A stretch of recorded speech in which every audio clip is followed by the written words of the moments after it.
A paz do Senhor, amada igreja, irmão e irmã, sejam bem-vindos a mais um culto da série Falando de Deus. E na sequência da palavra com o tema O Alimento de Deus, o episódio de hoje será o quarto culto desta série, com o subtema Transformação. Transformação. Se você perdeu algum dos cultos desse episódio, do tema O Alimento do Senhor, o Alimento de Deus, não se preocupe, basta você acessar o canal do Ministério Folha em Branco no YouTube e assistir os cultos passados e seja abençoado com a palavra do Senhor. Não deixe de acompanhar esse novo formato dos cultos do Ministério Folha em Branco. No sábado, dia 1º, eu e a minha esposa, a pastora Angie Medrado, no dia 1º, que foi um dia antes das eleições, nós fomos convidados a participar de um aniversário, uma linda festa de aniversário de 15 anos, debutante da Juliana. Foi um momento mágico da vida da Juliana, de seus pais, a Mara e o Maurício, e de toda a família. Nós ficamos muito agradecidos pelo privilégio de termos convidados. E toda jovem, né, que chama atenção, toda jovem que sonha com esse momento da festa de debutante, que é uma festa que seja do seu agrado, que possa se produzir, que possa usar uma vestimenta adequada, e aquela festa é uma festa de alegria para o aniversariante e para toda a sua família. Mas um ponto eu quero destacar e testemunhar do que aconteceu nessa festa de aniversário de 15 anos da Juliana, porque ela fez um pedido incomum para uma jovem da sua idade, muito incomum. Normalmente, uma jovem da idade dela pede presentes, uma correntinha de ouro, uma viagem, ou então um super buffet para sua festa, um DJ, e aí vai, tantas outras coisas que pode ser desejada. Mas ela pediu algo muito especial, algo que o mundo não pode oferecer, que o mundo não pode entregar. Ela pediu que o seu aniversário fosse aberto com a palavra de Deus, que fosse feito um culto antes do início da festa. E eu e a pastora Angie Medrado fomos convidados a estar lá e levar a palavra de Deus e atender ao pedido da Juliana. E o seu pedido agradou tanto a Deus que eu pude sentir tão forte a presença do Espírito, tanto quando eu estava preparando a palavra, quanto na hora de entregar a mensagem. A Juliana pediu a Deus a bênção do Senhor em seu aniversário. E como ela pediu sabiamente, ela recebeu de Deus a bênção e muito mais e outras bênçãos. Como é bom poder ver, presenciar jovens no caminho do Senhor e um mundo com tantas falsidades, tantas mentiras.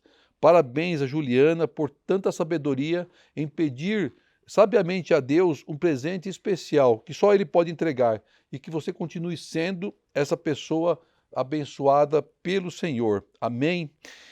Glória a Deus. Vamos ao texto bíblico da palavra de Deus, o alimento de Deus através da transformação. Eu convido você a abrir a sua Bíblia em João 2, do versículo 1 ao versículo 11. João 2, versículo 1 ao versículo 11. Diz assim a palavra de Deus. No terceiro dia, houve um casamento em Caná da Galileia e a mãe de Jesus estava ali. Jesus e seus discípulos também haviam sido convidados para o casamento. Tendo acabado o vinho, a mãe de Jesus lhe disse: eles não têm mais vinho. Respondeu Jesus: que temos nós em comum, mulher? A hora ainda não chegou. Sua mãe disse aos seus serviçais: façam tudo o que ele lhe mandar.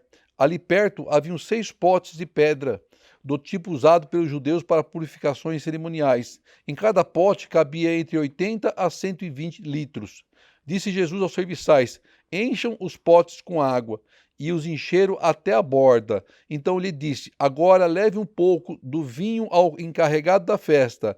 Eles assim o fizeram, e o encarregado da festa provou a água que fora transformada em vinho, sem saber de onde este viera, embora o soubessem os serviçais que haviam tirado a água. Então chamou o noivo e disse: todos servem primeiro o melhor vinho, e depois que os convidados já beberam bastante, o vinho inferior é servido, mas você guardou o melhor até agora.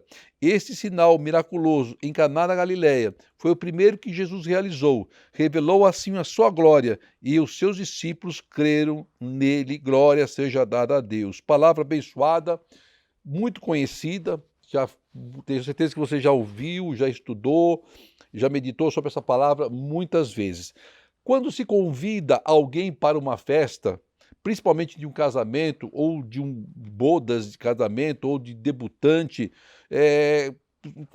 qualquer tipo de festa que seja importante, existe sim algum laço de amizade para você ser convidado, ou existe uma intimidade muito próxima com as pessoas da casa, ou com os noivos, ou com a debutante, ou existe um vínculo importante entre as famílias.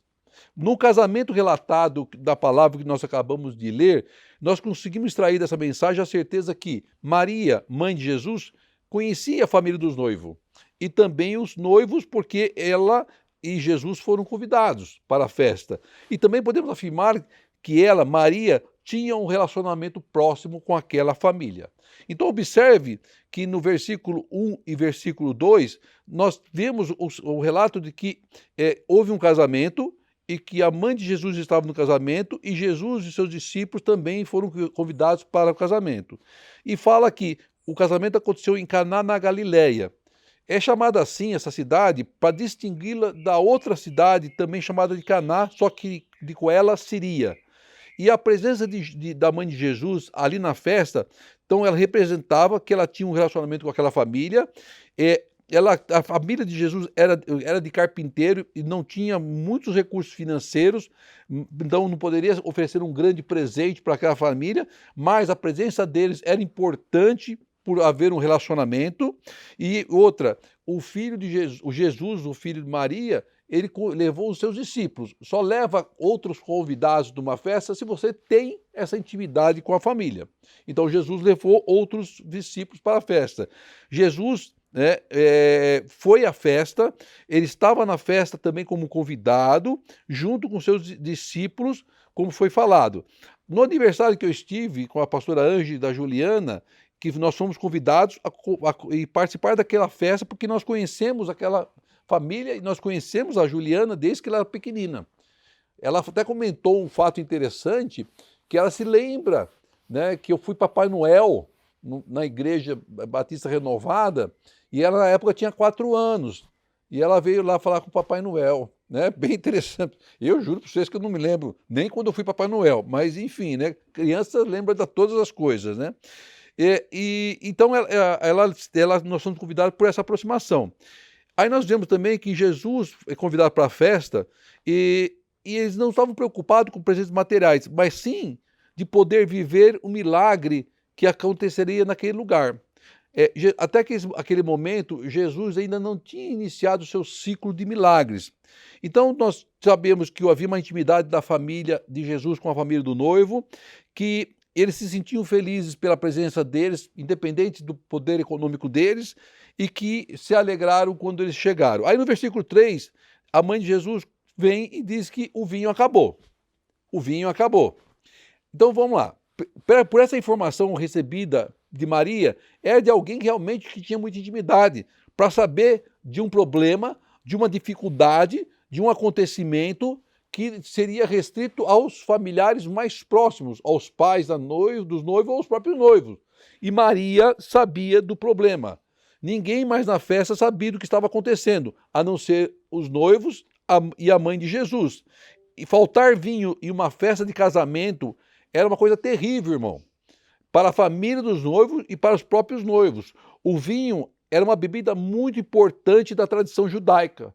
Era símbolo de alegria e sempre presente nas festividades tradicionais e na santificação do sabbat.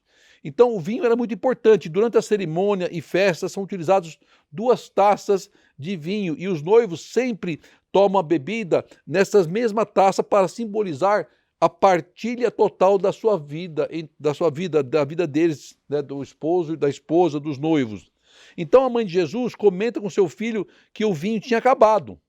Em outras palavras, o fim do vinho seria uma vergonha para a família do noivo. Por ser próximo dos noivos, a mãe de Jesus se sensibilizou com o problema. E somente alguém próximo teria conhecimento do que estava acontecendo. Então ela busca ajuda.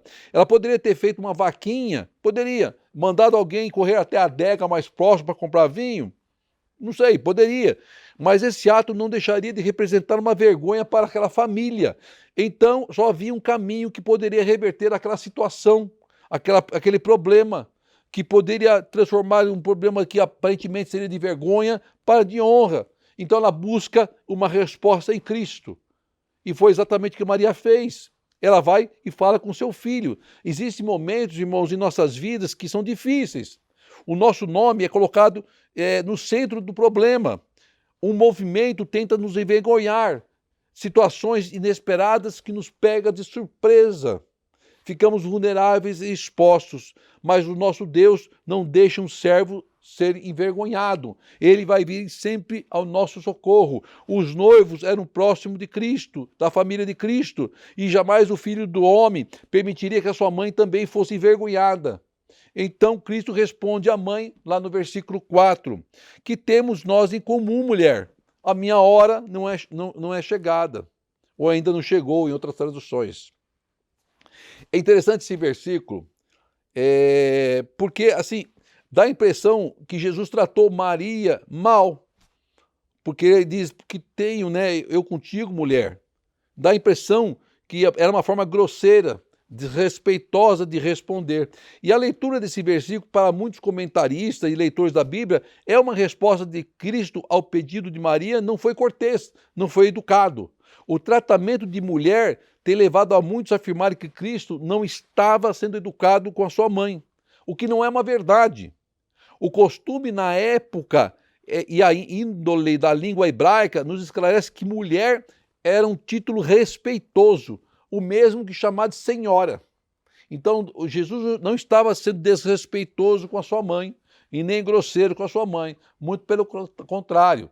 Ele estava sendo sim educado com a sua mãe. Outro ponto a se destacar é que Jesus ainda não havia operado milagres e não poderia ser tutelado por Maria, já que a sua missão era divina. Então, no início do ciclo do milagre de Cristo, não havia começado.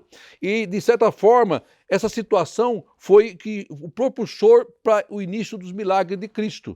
A ocasião das bodas de Caná, presta atenção, irmão, Jesus ainda não era conhecido publicamente como Messias. Então, essa festa de bodas de Caná, essa festa de casamento, foi o momento para que Jesus, né, o humilde carpinteiro, pudesse se apresentar como Messias, através de operar milagre, através do milagre que foi feito da transformação da água em vinho, onde os seus discípulos presenciaram e onde os serviçais também presenciaram. Sem vinho, a alegria do momento daquela festa acabaria. A festa acabaria, o que seria uma humilhação para os noivos e para a família. E a festa de casamento nos tempos de Jesus durava de 3 a 7 dias. Era uma festança, hein? 3 a 7 dias de festa. Então, veja que o momento era ideal para Jesus começar a operar os milagres. Nada melhor do que começar o seu ministério perante aos homens, e uma festa judaica. Veja como Deus é perfeito. Aí o versículo 5 diz que sua mãe diz aos serviçais, façam tudo o que ele mandar. Ele quem? Cristo. Então Maria entrega a responsabilidade de resolver aquele problema ao seu filho, a Jesus, a Cristo. Nós temos que entregar os nossos problemas nas mãos de Cristo, porque só Ele pode resolvê-los, só Ele poderá dar uma solução, só Ele poderá entrar com a providência. Então Ele chama os serviçais e ordena que eles cumpram a palavra de Jesus, que se façam como Jesus falar. Maria chama os serviçais e diz, façam tudo o que Ele falar. Novamente temos a confirmação de que Maria e sua família tinham um laço de parentesco com os noivos, porque Maria tinha autoridade sobre os serviçais daquela festa, e ela repassa essa autoridade ao seu filho, e diante desse cenário terrível e vergonhoso para os noivos, era necessário um milagre. Diante do cenário que você está passando, meu irmão, minha irmã, é necessário um milagre. Diante do momento de nossa vida, irmão e irmã, precisamos viver milagres. Então eu te convido a deixar Jesus tomar a frente do seu problema. Te convido a depositar no altar do Senhor suas lutas, porque somente Ele poderá vir com uma solução. Somente Cristo poderá vir com uma solução. Então temos uma cena de uma festa, de uma festança, com muita alegria, dança, comida, vinho. Aí o vinho acaba antes do fim da festa, o que era um golpe negativo à reputação do dono e dos noivos. Era considerado uma má forma de começar um casamento. Maria conhecia o seu filho, sabia do que ele era capaz. Nós conhecemos a Deus, irmão, e nós sabemos do que Deus é capaz. Deus jamais vai nos deixar só. Jesus jamais vai nos deixar sem resposta. E ela diz para os serviçais, obedeçam a voz do meu filho e façam o que ele mandar, diz Maria. Cristo fala para nós: obedeçam a minha voz e façam o que eu mandar. Obedeça a voz do seu Senhor. Seguir a vontade de Cristo é ter a certeza de que a festa continuará e a alegria também. Com Cristo na festa nada vai faltar, irmão. Com Cristo sempre haverá milagre. Com Cristo sempre haverá alegria. Com Cristo sempre haverá abundância. Por isso, irmão e irmã, não deixe Cristo fora da sua festa. Não deixe de convidar a Cristo. Ele tem que ser o seu principal convidado, o mais ilustre. Tem que estar presente em todos os momentos da sua vida. Aí no versículo 6 diz que haviam lá perto 6 potes de pedra, usados para os judeus para purificação e cerimoniais. E diz que cada pote cabia entre 80 a 120 litros de água. Vamos fazer uma continha matemática aí. 6 potes, capacidade de 80 a 120 litros. Se todos os potes fossem de 120 litros, teríamos 720 litros. Ou se todos os potes fossem de 80 litros, teríamos 480 litros.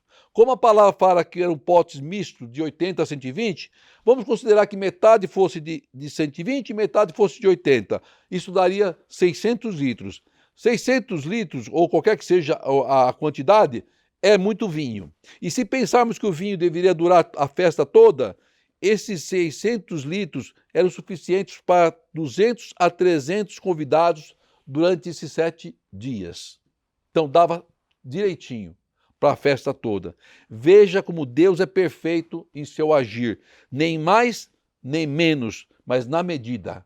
Deus sempre vai nos entregar na medida. Vejam que Jesus não está preocupado se o recipiente é ou não adequado. O que importava para Jesus era resolver aquela situação constrangedora e de humilhação. E para isso era necessário operar o milagre. Quando Jesus entra em nossa causa, vai encontrar em nossa vida muitas vezes bagunçada, em uma situação sem saída, as coisas parecem fora do lugar, começa a faltar o que é mais importante para nossas vidas. Não vemos saída, mas Jesus usa o que estiver ao alcance para operar o milagre em sua vida, em nossas vidas. Creia nisso, irmão, creia nisso. Aí o versículo 7 diz que Jesus diz aos serviçais: encham os potes de água.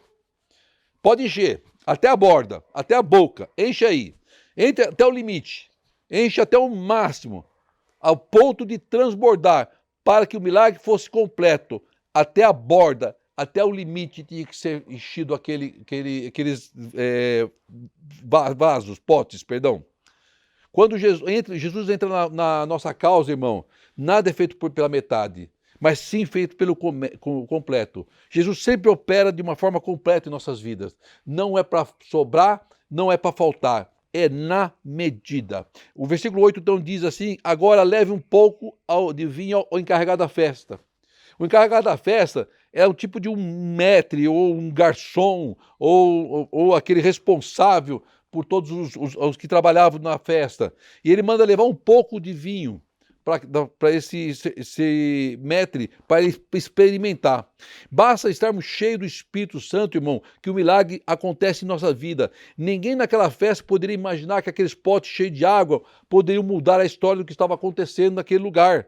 Os serviçais que viram os potes cheios d'água estavam provavelmente pensando diferente. Vamos começar a arrumar as coisas porque a festa vai acabar, o vinho acabou. Vamos começar a guardar as coisas porque não vai ter mais festa nenhuma. Mas para Cristo, para o cristão verdadeiro, cheio da presença de Deus, a festa ainda não acabou não. Está apenas começando. A alegria também não acabou não. Está apenas começando. Alegre em seu coração porque o milagre chegou. O milagre de Deus vem de uma forma que nós faz nos surpreender, irmão. Creia nisso. O encarregado da festa era um tipo de mordomo ou maître, imagino eu, que direcionava os serviçais para as suas tarefas. Ele experimenta o vinho e ele fica impressionado com a qualidade daquele vinho, sem saber a origem daquele vinho, sem saber de onde veio aquele vinho. Ou seja, ninguém precisa saber dos detalhes de onde veio o seu milagre, basta saber e sentir o suave sabor deixado por Cristo em sua vida, e todos saberão que é o melhor, da melhor qualidade, porque tudo que Deus faz, tudo que Cristo faz é o melhor para nossas vidas, e sempre será,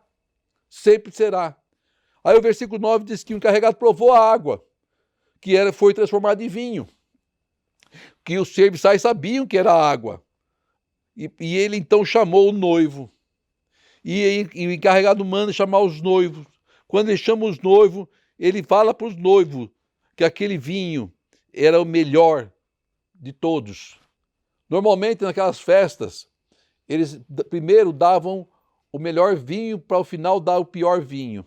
Mas aconteceu o contrário. O noivo não sabia também, né? Deram primeiro o melhor vinho, mas quando Cristo transformou a água em vinho, o vinho que Cristo transformou passou a ser o melhor daquela festa.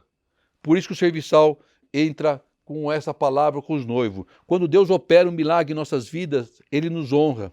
E Deus vai te honrar, meu irmão, onde você estiver, seja na sua empresa, seja na sua casa, seja na sua igreja, seja onde você estiver, o milagre não vai parar de jorrar sobre a sua vida. Então o serviçal experimenta aquele vinho, ele vê que é o melhor vinho, e ele fala para o noivo que você serviram primeiro o melhor vinho, e depois os convidados já beberam bastante, o vinho inferior é servido, mas vocês guardaram o melhor para o final da festa. Ou seja, Cristo, quando faz alguma coisa em nossas vidas, Ele faz o melhor. Tudo que Deus faz é o melhor. Deus tem o melhor para nossas vidas. Todos verão e ficarão surpresos. Então se prepara para viver os milagres da transformação em sua vida, meu irmão, em sua casa, em seu trabalho, em seu ministério, porque a botija já está cheia d'água. Agora a água vai se transformar em bênção sobre a tua casa, sobre a tua vida, cheio do que é melhor, que somente Deus pode nos entregar. Então toma posse da sua vitória em nome de Jesus. Em nome de Jesus. Aí o versículo 11 diz que esse sinal miraculoso em Caná da Galileia foi o primeiro que Jesus realizou. Foi o início dos milagres de Jesus, do ciclo de milagres de Jesus. Era para Cristo estar naquele lugar, naquela hora e naquele momento, para que o seu ministério de milagres começasse, a presença de muitos e um momento especial. Os milagres na sua vida vão acontecer, irmão, na presença de quem que estiver na sua casa, para também testificarem do que Deus pode fazer. E assim assim será com você, e assim será com a sua vida, e com todos que estão com você. Viver o operar de Deus. O nome do Senhor será glorificado através da sua vida. Creia nisso, meu irmão, minha irmã. Viva intensamente o amor de Cristo e seja feliz embaixo das bênçãos, embaixo da unção do Senhor, em Cristo Jesus. Receba essa palavra abençoada para a sua vida e para a sua casa, minha querida igreja, meus queridos irmãos. Oremos ao Senhor. Pai, querido Deus, Pai Santíssimo, quero te agradecer, Pai, por esta palavra abençoada, Pai. Que, Pai amado, haja multiplicação, transformação na vida daqueles que ouviram este culto, que participaram deste culto, Pai. Que haja, Pai amado, uma transformação no caráter, Pai, nas suas finanças, Pai amado, no celeiro, Pai querido, na família, Pai amado, nos negócios, Pai amado, para a honra e glória do seu nome, Jesus. Abençoa cada um, Senhor amado, que possa sair desse momento, desse culto, cheio do teu Espírito, Pai. Que eu te peço hoje e sempre, Pai querido, que o grande amor de Deus, a graça de nosso Senhor Jesus e a doce consolação do Espírito Santo do Senhor esteja com todos, hoje e sempre. Amém e amém. Glória seja dada ao teu nome, Pai.